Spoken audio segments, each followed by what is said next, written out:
Hey everyone, welcome back. Shoes here, This Irish Life. We are on episode 10 of Buried Ireland. We're moving into part 3.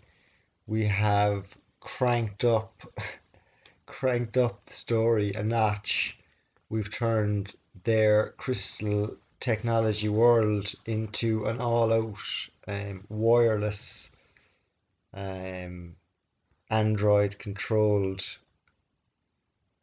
crystal programmed protected society. I can't even begin to describe it. It's just beyond like if this is your first episode of watching this and you're coming in now and you're looking at what it says here about like strange hills and mounds, ancient mythology, heavy mud flood, massive masonry, old maps, magic abbeys, starfort mega walls, immense castles, crystal canal cities. Starfort mega wells, not mega walls. There is mega walls as well though. Um, and the tale, it's just an immense tale. Like I actually, as it develops, and as I'm considering it, and I see it on the ground, it's almost like one of those things where, like, I looked at the mega well, the Starfort mega well in Carrickeel. I looked at that mountain on Sliabh Shin. I looked at that mountain. Fake me ar an Sliabh Shin. Agus bhí sé an bhór, and it was very big, and it was very shaped like um, a star with a mega structure on top of it. It just had all the characteristics of the caves, and then when we compare it, and then you kind of forget about it, and then you go back to it again, and you're like, whoa, yes, it's actually, it's crazy. It's like when I first found out about the mud flood. It's like it's almost where you have a disbelief. Obviously, what we discussed in the last episode about like um, the crystal technology, and like the whole lot, like in terms of the crystal and what was the limestone before it was crystal. You have to take it all with a pinch of salt. Like everything here is a fun exercise. Like I don't believe or disbelieve any of it. Because at the end of the day, like there's some weird reality in which we are present in, and I'm not really sure, like was there some weird cycle? Are we just like it's just like a game, it's a virtual reality thing, and we've just forgotten, and who knows what it is? But I do know that we're here to enjoy it, and I do know we're here to have fun, and I do know that truth is better, and the search for some truth is better than um, just accepting everything at face value, because that world is an odd old world, um, for me anyway, and the stories of the history of it, and they never really sat well, and I'm just a curious kind of person. But I don't mind that the world is like this, and if it is like this, and if this did happen, so what? It's as mad now as it ever was. This place is an insane asylum all the time, since as long as I know it, and it looks like it was pretty flippin' mad back then as well. But I do know that there is a power of good behind all of it. I do know that for sure, and that power of good wants to share and is always sharing, that the good is in the bad and the bad is in the good, and that you can't have the good without the bad and vice versa. You can't appreciate the good without having the bad. And there's this weird dualistic dance going on with reality, or this matrix, or this divine, um,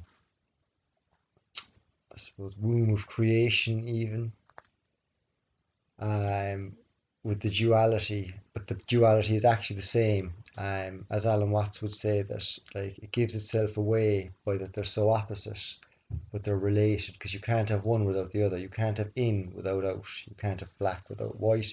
You can't have space without solid. You can't have oh, I can't remember the others, but like it's everything. Like up, you can't have up without down. You can't have love without um don't even know what the opposite to love is, so I'm not going to give it one. It's not hate.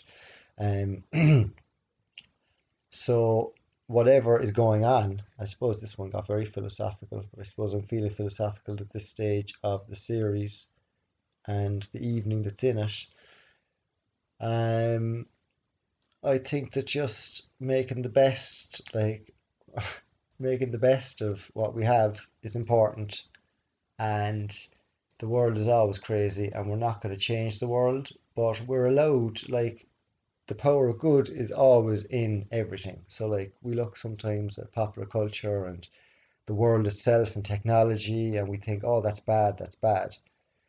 But my personal point of view, if I could share it, is that I don't necessarily think it's bad. I think that it all has its uses. Like, I'm able to share this with you now through the magic of technology, without which you'd never know. Without the magic of technology, I wouldn't be able to make it. I wouldn't be able to have the magical experience of learning about this lost knowledge and sharing it with a world of people who I will probably never meet.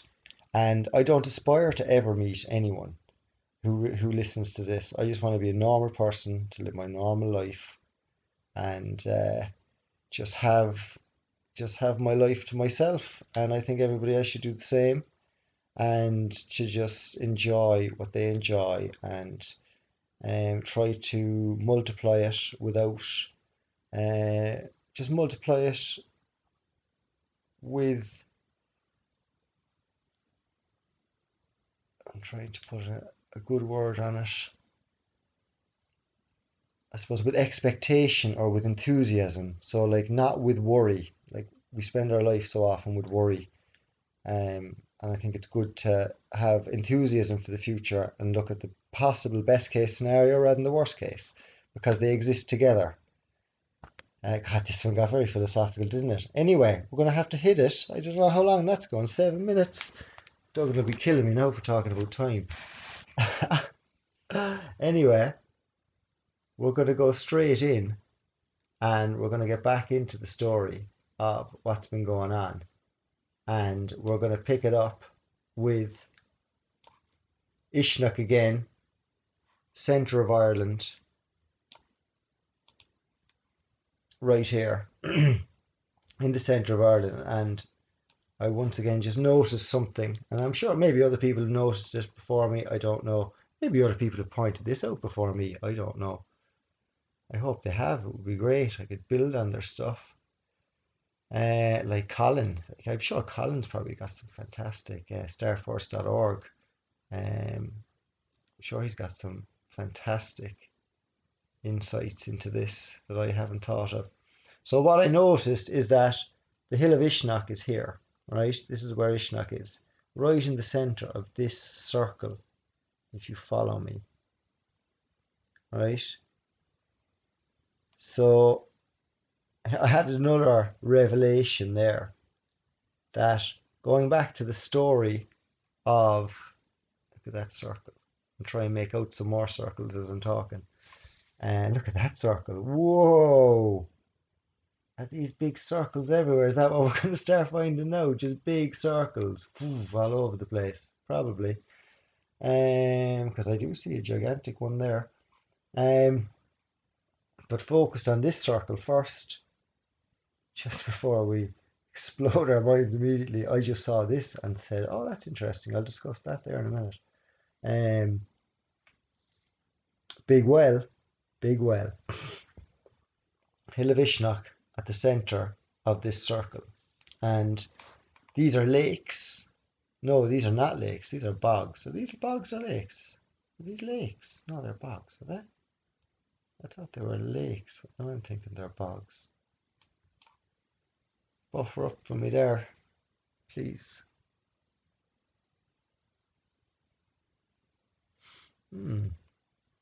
Like, if these are lakes in the circle, that would mean that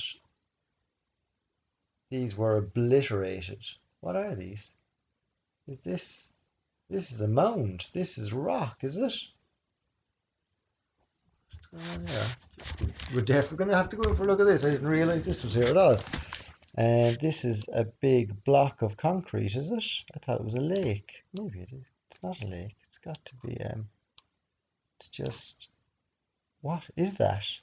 It's just a big splodge in the ground. Obviously there was a well a well underneath it. Oh, it's going to buffer away there for us. Let's leave a buffer. So obviously there was a Starfort mega well underneath it, and it has spewed out this concrete-like, boron-like substance. If it is this the water? Or is this... come on now. What's going on here? I cannot tell what this is. I'm fairly sure it's... I'm fairly sure that it's rock, but like I'm seeing grass, kind of flecks of grass. So can I turn this around? Look at this little rat here. Rat. Like it's some sort of... These things were like Star Wars kind of stuff. It was Star Wars. It was Star Wars. Is there any Star Wars that talks about crystal canal cities? Is there any? I wonder. It's a bog. It's a bog. That's what it is. It's an untouched bog, is it? Interesting. So yeah, so that's... looks like it's a bog, I would say, or a big mound of concrete, but I'd say bog.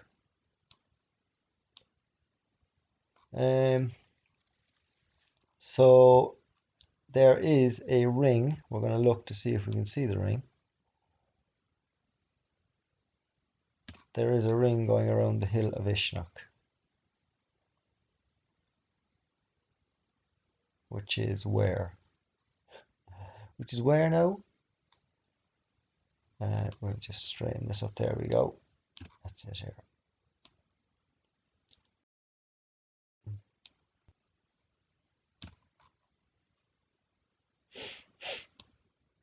So that's Morlick Bog. So literally we've got a circle around here of mega wells, I'd imagine, all around. And if we're not going to do too much digging on it, because unless I start seeing loads of patterns in the ground, like that last one was fairly flat, this ground here is very flat, so there's a lot of there was a lot of mud came out here. Like I think this is the plains. Is this like the plains of the fertile plains of Ireland? Because there's so much mud on them, you know.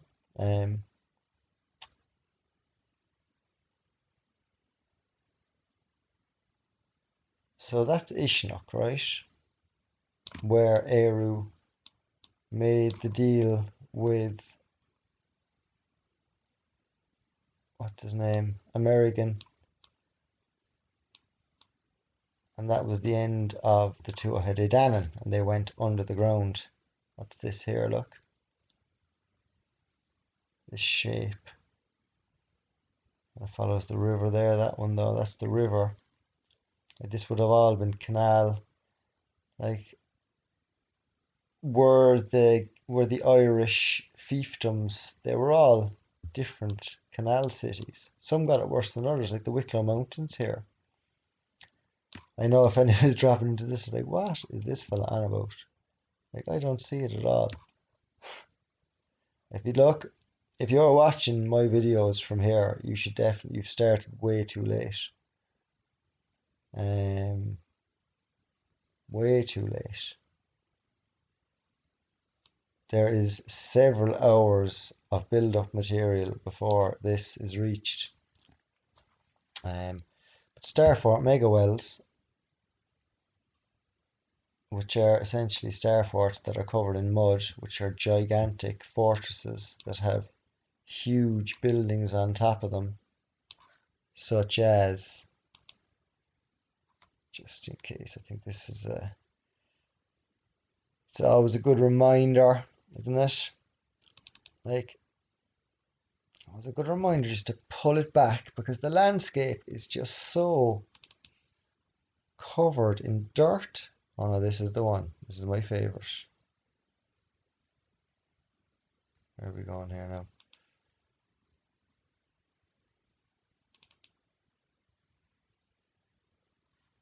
So this isn't my favorite, but it's one of my favorites.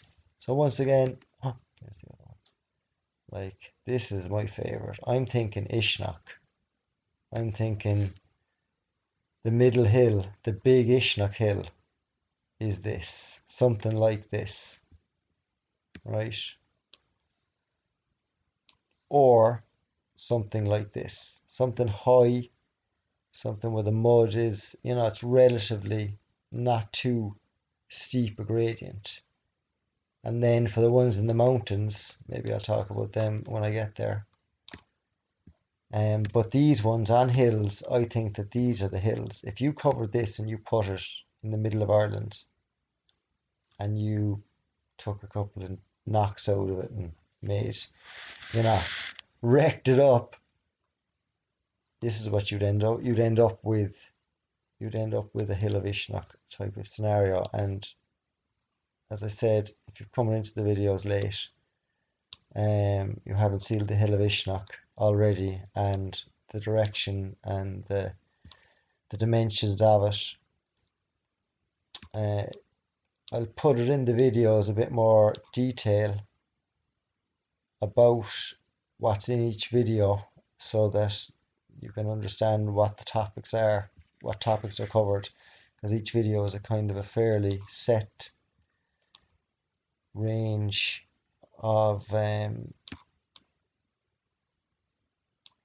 focus. There's only a few areas. So where is this? So it's here, the hill of Ishnak. And I think in part 2 of this one I went down and I looked at it. Like even here, look, you see, like this is the golf club. Golf clubs are fierce stars, whatever was going on in the golf clubs. And like these were probably all centres of mining, like these mega wells, like it was like a mining civilization. They just literally mined everywhere. But also they had this crystal water programmed super cities. It just got covered in mud. Anyway, so what we're talking about, there you go. That's a good little reminder. Hill, insert these with hill, with like some tech on the top. And all sorts of buildings, Greco-Roman buildings, Pantheon, put a Pantheon on top of it, put a cathedral on top of it, put whatever kind of building you want, any big building, put them on top of it,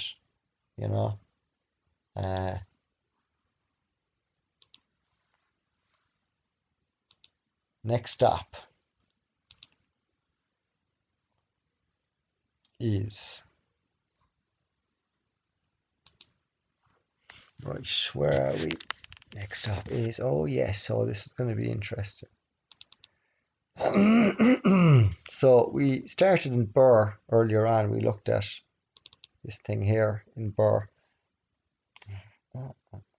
This fella. So we looked at this in Burr and we remarked on it and said, isn't that very Greco-Roman? And we have the next part of our conversation. I think I've got, where is it? Burke Castle. This is the one. So Burke Castle is a castle in Burr, in Offaly, which is close to Ishnak, very close to Ishnak. It's the oldest inhabited home of the country. That's kind of irrelevant. What we're interested here is that in the 16th century, so 1500s again, we're talking 1500s, the O'Carrolls of Ayla had one of their castles here. And this was granted to Sir Lawrence Parsons in the Stuart Plantation. So the Stuart Plantation was in the late 1500s, the early 1600s. And that essentially involved bringing people from the invading country, which we believed was England at the time, but it was just the invaders, bringing people from the invading country in here and mixing them in with the existing population, taking the land off the existing population, and then making the existing natives become peasants to the new invading landowners. And they made it out like they would breed out the Irish. That's the way the story goes. And this happened in the early 1600s and continued on for quite a significant period of time, over 100 years, as far as I'm aware. We might confirm those dates at a later date. So we're talking 1620 here, and in my mind, the Star civilization had recently ended. So the end had happened recently enough, and the 16th century was the beginning of the after mud cleanup. So there is a video, and there is a fantastic YouTube channel called Susquehanna Alchemy. Susquehanna,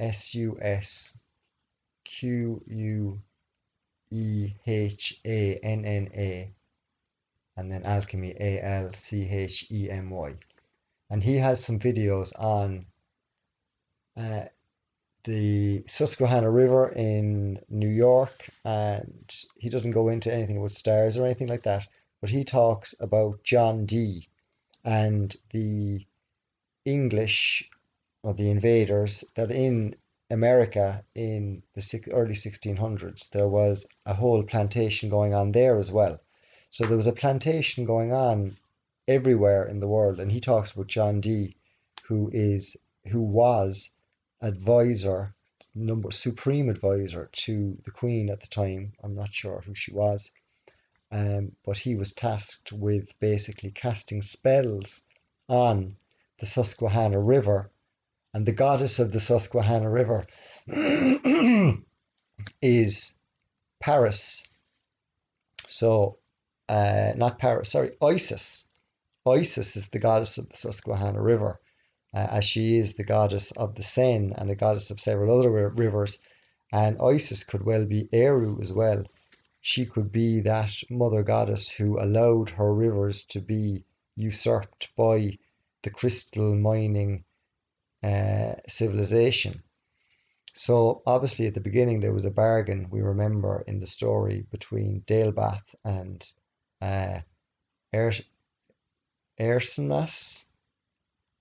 Ernmas. So Ernmas was the Tuatha De Danann goddess, and Dalebath was the Fomorian king. And between the two of them, they had all of the mythological characters that we discussed, like Dagda, Elaha, Eru, Lug, all of the ones we discussed in the episodes. All of them, they were all their children. They were all the children of them, and it mimics in the stories of like Greece, Rome, in Scandinavian Norse mythology, in Germanic, in English and Welsh and Scottish, and the stories are all mirrored. So there is a potential that there's a divine connection from all of these personalities to us, but we are almost within their game, if you can imagine it as such. If we'd be soul fragments of anyone, we'd be soul fragments of them. So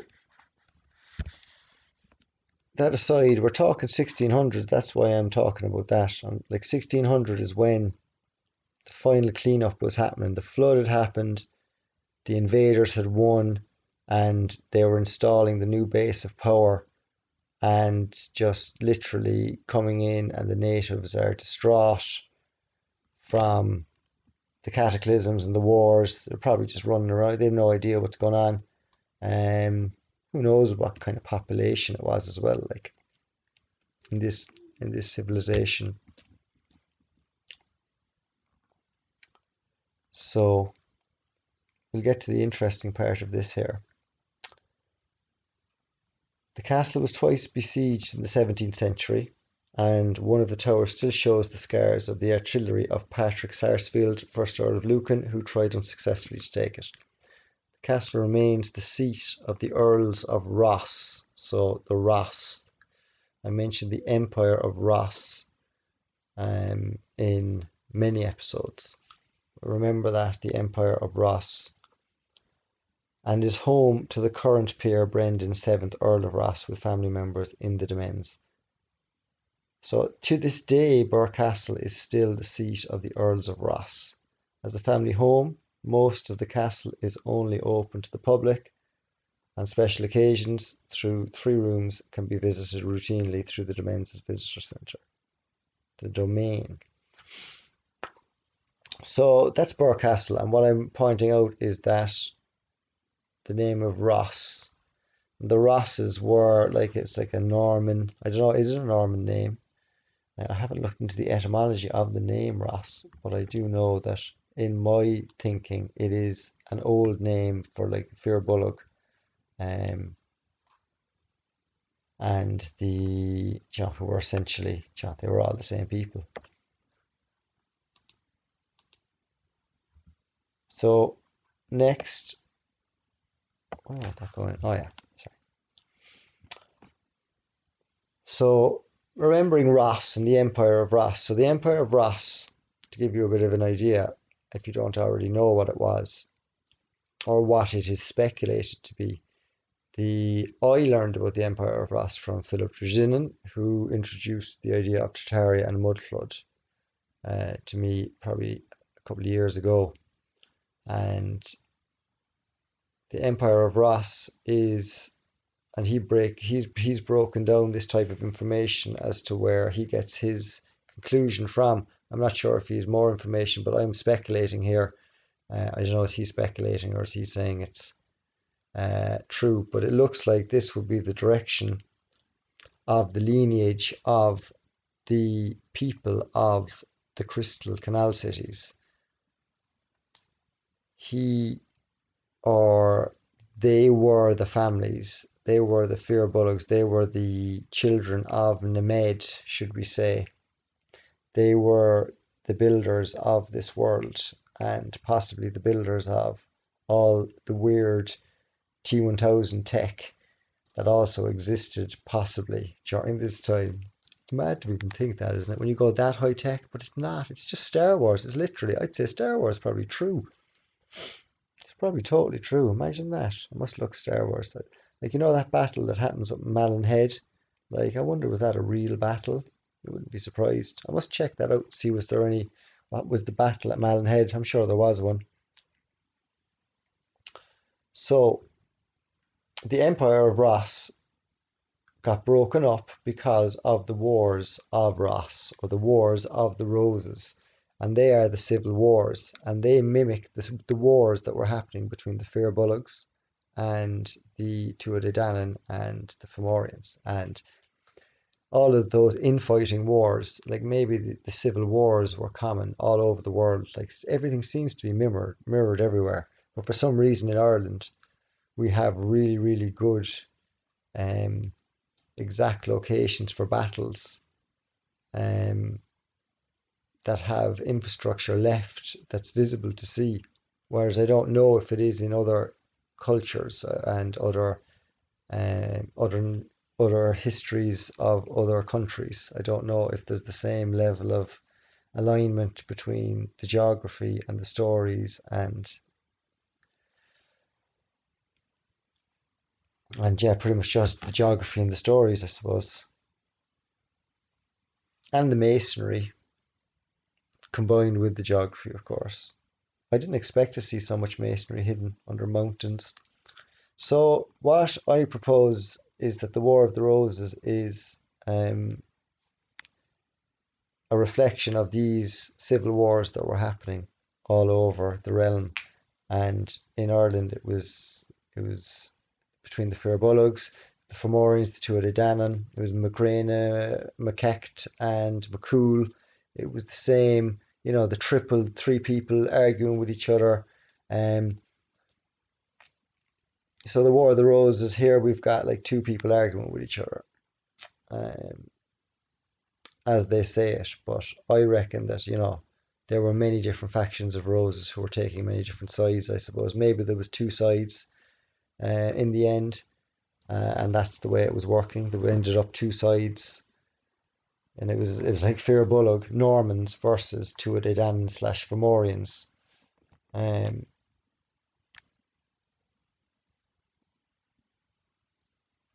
Maybe, but there was still an invader, I think, that came after and got rid of everyone by the looks of it. So the Wars of the Roses were a series of English civil wars for control of the throne of England. Yeah, it's based in England, but consider it to be a mirror of European events. Like they talk about like England, Ireland, and France all being the Norman type of kingdom. And possibly like the whole of Europe, possibly Spain as well, linked in because there's strong Spanish links to Ireland, which we're going to see. We're going to see that shortly. And the there is a possibility that the whole of Europe was the Norman nation, including the Viking regions of Scandinavia, and then you had like Tartaria on the other side. So the Normans could have gone all the way over to Scythia, which is where they say the Firbolgs came from. And then you had Tartaria then going all the way over to the edge of China by the looks of it, covering India, Australia, all of that. And then you had the American continent and the South American continent, which also had the same type of masonry and they had the same designs of all sorts. So it was going on there as well. But I don't know what that area was technically called. Was it always America? I've seen it on maps as America. So we're saying the War of the Roses, the Wars of Ross. These are the crests for the two sides of the wars. And what do you notice? They are stars, pretty much, except with rounded edges. And you see here, all these, they're actually like star forts. I only noticed it when I saw them. Like that one there. Can you see? So, like, are they the roses? So the roses are the Normans who were the mega well builders, the Crystal Canal city builders, the roses. And they used their rose, like basically what is dotting the land is filled with roses, little roses of different shapes and sizes and designs. Maybe that's what the land, it's a little rose. And you had the two roses, the two sides, and these were the two. One was the Firbolg and one was the Tuatha Dé Danann slash Fomorians. Or were they all the same? So you can't decode it too far. The Rus people, so Russia, obviously, Ross and Rus, the Empire of Ross, the Empire of Rus, same kind of thing. Of the two main origin theories, the Normanist places them ancestrally as ethnic Scandinavian people trading and raiding on the river routes between Baltic and Black Seas. So it's placing them, whether they were trading and raiding, who knows? But they are in Scandinavia. And then other areas place them in the Slavic region around the Carpathians. But basically, I'm saying they're everywhere. Like, that's why there's argument. Like, we've got argument because they've broken it all up as if it was different. But it was all the same, you know? Everyone was the same. It was all the same. There was one people in Europe. It was the Norman people. They were the Norman people. They were the Vikings. They were the Romans. They were the Etruscans, which we're going to talk about next.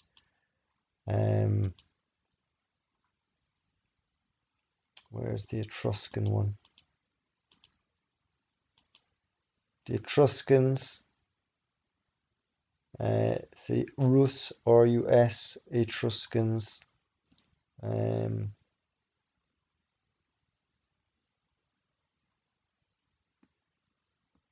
So the Etruscans, the people who built towers. Debate on the origins of Rus, Normanism, Normanist perspective, the Normanist theory gained perspective. In Russia, albeit not under the name, the Germans, 1700s. So look, we're talking 1700s, and the Normans were ages back. And this guy, like, there's nobody making theories anymore about this stuff. Like, I'm pretty sure. I think they just all take this as gospel. Or one version. Nobody knows, you know? Nobody knows the answers to these questions because nobody's allowed to know. It's all hidden. Not meant to know. You're meant to be thinking all the time about it. Normannism refers to the idea that the Rus had their origins from the Normans. So once again, we've got the Empire of Rus linked to the Normans, and we've got the stories of the Normans linked to the stories of the gods. So they're all just the retelling of the same story, except with the invader as well. Or is there an invader? Was it one of the lads? Who was like? Is there an external invader came in, or is it one of the existing pantheon that stabbed everyone in the back for good reason? Maybe, you know, maybe the civilization to reset. Maybe we're meant to go back to like nature. Like I definitely feel like going back to nature. 100%. And I have no interest in living in a crystal canal megacity. I have no interest in any sort of technology. I would be happy to live a simple life. Like once this series is done, I'm not sure if I'll make any more series. I don't know what I'll do. I don't know, will I be compelled to? Because I think like it's going to be part 10. It's going to be the last one. There might be another one or two episodes coming after this if I get everything in. But I don't think I'm going to go too much further after this in terms of documentary. It's quite a commitment to do it, and I've had the opportunity in my life and the time during the time of life when it's been the craziest ever in the world. Well, certainly since I suppose the 1940s or 50s. It's almost like a wartime. Like all flight is shut down, everything's shut down. It's a gigantic reset at the moment. So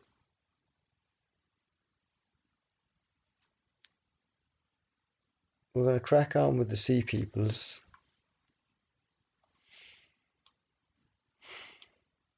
And we're going to remember that the Sea Peoples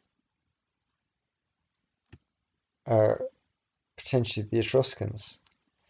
And the Etruscans are like, when we think Sea Peoples, the Sea Peoples aren't the crystal city builders. Or they're not the Sea Peoples are the city crystal builders. The crystal city builders, the crystal canal city builders, and the crystal megaforts. They are the Normans, they are the Fir Bolg, they are the Tuatha De Danann, they are that people. They're all the same race. Maybe the sons of Noah, and some others. I don't know. But here we have Etruscans being linked to Sea Peoples, and this quote here: I entreat you, son of Cronus, grant that the battle shouts of the Carthaginians and the Etruscans stay quietly at home. Know that they have seen their arrogance bring lamentation to their ships off Cumae. So this was the Battle of Carthage, which was a famous battle. Carthage is placed in northern Africa. I think it could be Algeria, along there somewhere.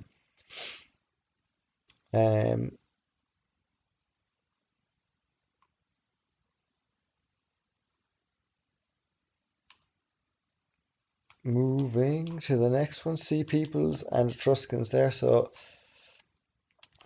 we've got a lot of text here at the moment, and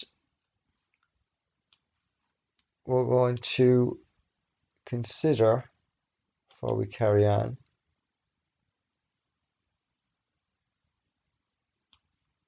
a little bit more about Burke,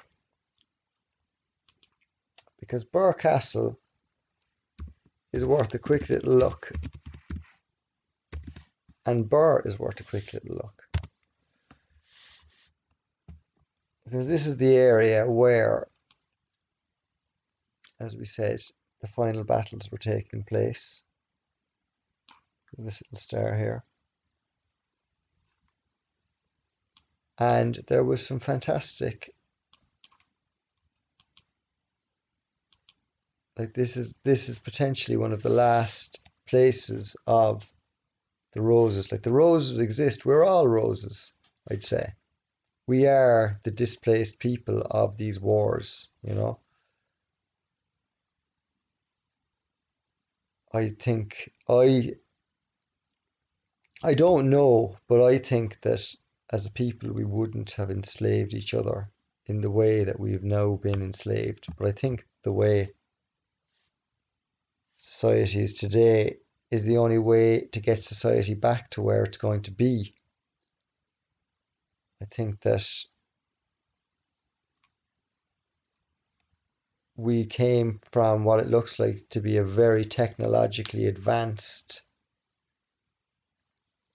civilization, like seriously technologically advanced, like ridiculous levels. And I was saying earlier that I have no interest in going back to that, and I certainly don't. But the only reason I don't know, the only reason I know I don't want to go back to that is because I've probably already been through it and I see it. And I can see it today in this world. And there's a choice today. And I think that maybe this is what the whole thing has come about for. It's to set us up for this choice. That we came from probably being a nature people. We turned into technology people. We ran into all sorts of difficulties, as we can see with the technology civilization. It ended very cataclysmically, and I'd imagine that the scars of it would probably exist at the soul level to the point where you then replay in a different scenario and you make the same choices again in a simpler, like there's no magic in this world except for like small technology. Like look at this here. Burke Castle has a star fort on it.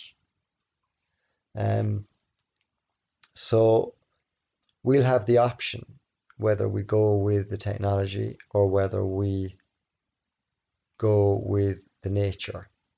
And I think that like nature has come back with a bang. I don't know how much nature there was in the Crystal Star cities. I'd say there was nature, but they were very much, you know, like they had magic apples and like it was like nature was like badass nature, you know.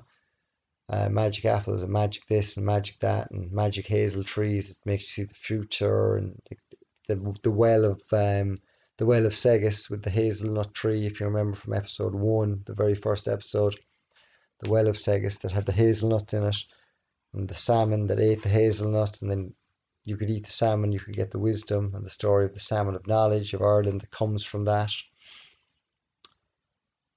So I think that we're going to have a choice of nature civilization. You want to go and live with nature? You want to go live in the country? You want to live a simple life? You want to live? I'm going to choose that when the time comes. And there's also going to be the possibility if you want to plug back in to the technology world and the nanotech and all of that, it seems like that's going to be an option as well. Like the two options are on the table. If you look at them, they're there, and I don't think our free will ever be affected as to which option we will be made to take. I think at this stage, after everything that's happened, it's very much an approach of let each soul choose for themselves the path that they want to go and let the worlds unfold as they are. But the driving force of it is obviously this kind of sinister machine that we see as propaganda and politics and the wars and the illusion of wars. Like I think an awful lot of it's an illusion. I really do.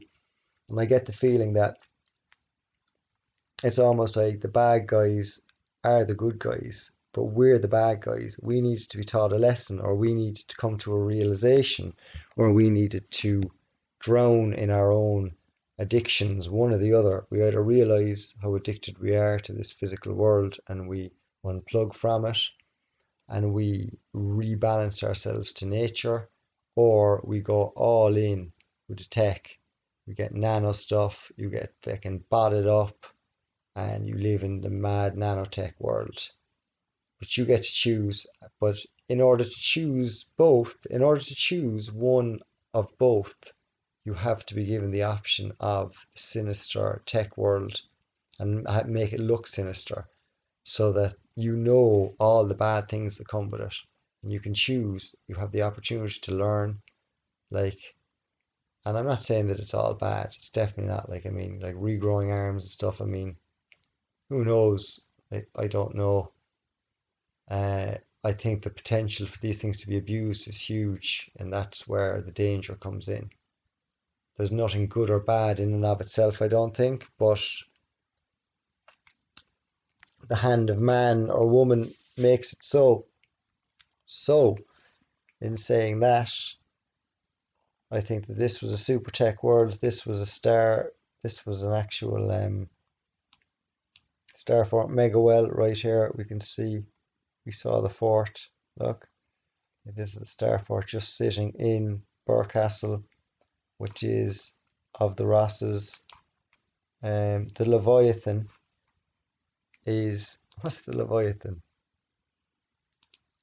So the Rosses, the last bastion of the Rosses.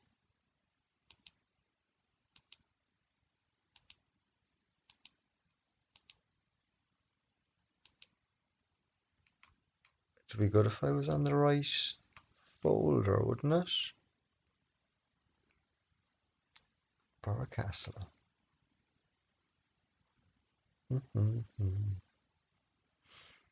I can't find that thing on the Leviathan.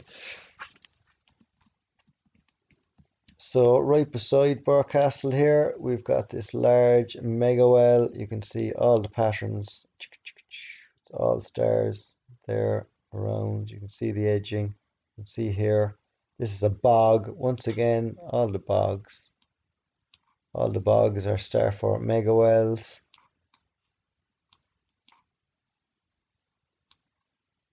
Over here, they're quarrying the old limestone casing that the Star Civilization was encased in. That's where we get our limestone from. The old blocks from the old civilization. Oopsie, sorry there. So I think there with that we're probably gonna finish up, and we're gonna have another. Probably gonna have another 2 episodes anyway of episode of 2 parts of episode 10. Episode 10 has become a bit of a helter skelter of trying to. Look at that, is that a mountain there? Bit of a helter skelter of trying to join all the dots, which is great fun as well to do. Like, is this is on a slope, is it? Like here, like all the hills. Although no, that's fairly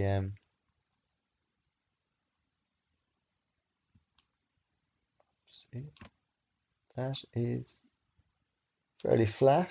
Burr Golf Club, another fort. You can see it there. It becomes so obvious once you've seen so many of them. It's like, look, they're all the canals. So all it would be amazing to overlay onto them all. I must have a look at starforce.org stuff. I haven't looked yet. I mean, he's probably done all this. If it was me and I was that into Starfort, I would probably, and I've seen some of his stuff, I would probably have done a lot of the layering on. He's probably got the whole landscape mapped out. So Burr Castle is over here, the town of Burr.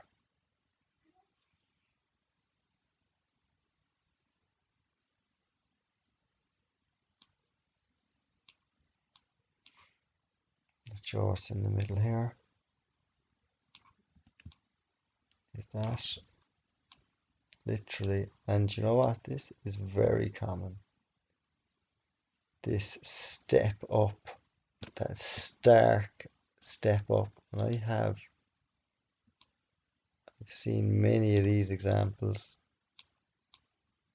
I just get my bearings, but I'm looking at this little shadow piece here because it's quite common to see, and I just want to see if, like, is that a difference in height, or is that just a change of color in the grass?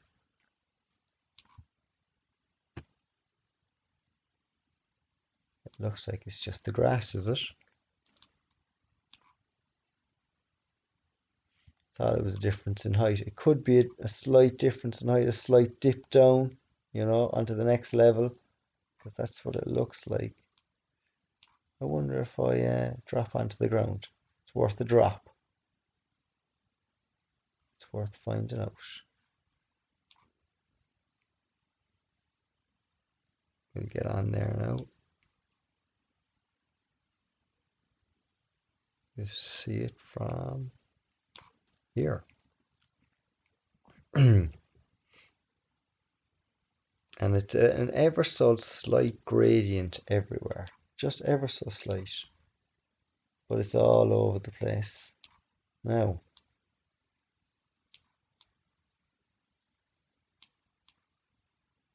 there's no seeing anything here.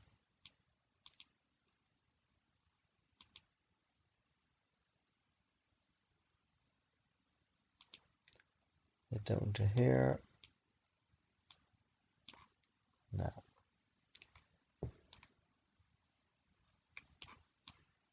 it certainly does look to me like that is a little slope, because I do see a lot of it around, just generally, just these little terrace slopes. Thought it would be a nice little example, but we won't spend too much time on it. We've got enough. We've got enough. It's just kind of cool to find them when they look so stark. You kind of get a bit caught up in it. But they're everywhere. I don't need to be looking into them all. It's no point. So before we go, we're going to have a quick introduction to the next episode. And the next episode is going to be an extension of our Empire of Ross. And we're going to discuss the ending. So the 1600s we've identified as when everything was pretty much ending, and the new settlers were coming in. So it's kind of symbolized by the 9 Years' War in Ireland. And what happened was there was a war between 1593 and 1603, fought between the Irish and an Irish alliance of Hugh O'Neill of Tyrone and Hugh Roe O'Donnell of Tyrconnell against English rule in Ireland. So the O'Neills and the O'Donnells. And O'Neill is related once again to Nuada or Nachtan, husband of Boann and leader of the Tuatha De Danann, who got his bionic arm at one stage. So the war was fought in all parts of the country, right? So that's a big war. That's everywhere. Think about it. How would you coordinate a war in all parts of the country in a time when there was no tech? So I think there was definitely, this was the end of the war. The tech was still going in the early 1600s. They still had remains. I think the Tuatha De Danann was still around, the Fianna, Cuchulainn, all those lads. They were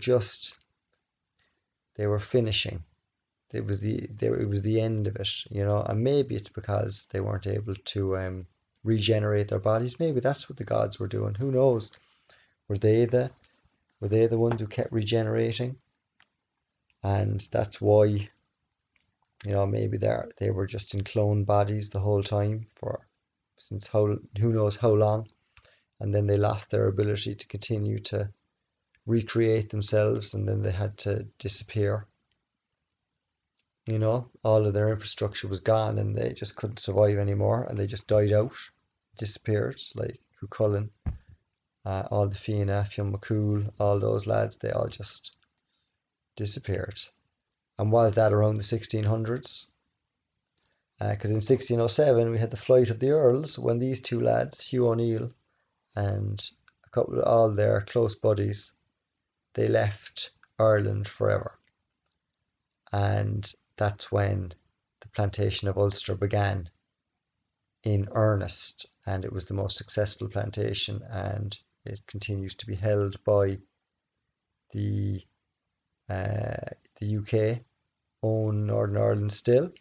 Not that not that they don't also own Ireland really. So we won't go too deep into that. This is also mirrored in the Battle of Kinsale in 1601. So this is the climax, at the climax of the 9 Years' War. So once again, Kinsale was an area where we saw there was star forts in the earlier episodes, and they then all got covered in dirt. So 1600s they were there. Nowadays they're not. Well, maybe they are. We haven't looked. Maybe we'll have a quick look in the next episode. Just at Kinsale to have a look at that area against the map. And I think that'll be a good place to end. So thanks again. We're going to be back for another part. It's going to be we're on part 5 next, are we? Part 4, I'd say. What are we on? We've got part